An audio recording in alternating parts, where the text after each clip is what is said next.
পৃথিবীর সবথেকে ভয়ঙ্কর পতাকা কালো পতাকা উড়ালো ইরান। আমরা জানি কালো পতাকার মানে কি। নবী সাল্লাল্লাহু আলাইহি ওয়াসাল্লাম বলেছেন, ইমাম মাহাদির সঙ্গে যোগ দিবে একদল সেনাবাহিনী যারা কালো পতাকাধারী হবে। ইরান কিন্তু এবার কালো পতাকা উড়িয়েছে। এক কথায় হয়তোবা এবার মহাযুদ্ধ পৃথিবীতে লাগবে। আর নবী সাল্লাল্লাহু আলাইহি ওয়াসাল্লাম কিন্তু ইরানের ইস্পাহানের কথা বলেছেন, এখান থেকে 70,000 ইহুদি বের হবে যারা দাজ্জালের সঙ্গে যোগ দিবে। তবে ইরানের মধ্যে আরেকটা জায়গা আছে খোরাসান।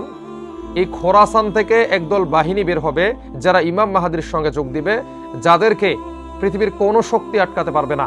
আল্লাহর সাহায্য তাদের হাতে থাকবে, আল্লাহর সাহায্য তাদের কাছে থাকবে এবং তারা কালো পতাকাধারী হবে। তবে কি ইমাম মাহাদি এসে গেল? তবে কি সেই পারমাণবিক যুদ্ধের সময় এসে গেল?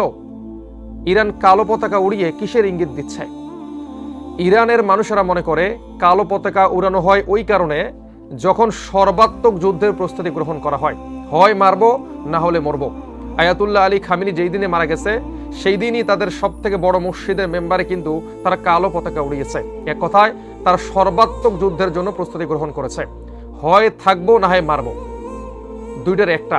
তো কালো পতাকা অবশ্যই কাফের মুশরিকদের কাছে ভয়ঙ্কর, কেননা তারা নবী সাল্লাল্লাহু আলাইহি ওয়াসাল্লামের ভবিষ্যৎবাণীগুলো পড়েছে। তারা জানে এই কালো পতাকা অত্যন্ত ভয়ঙ্কর ইহুদি খ্রিস্টানদের জন্য।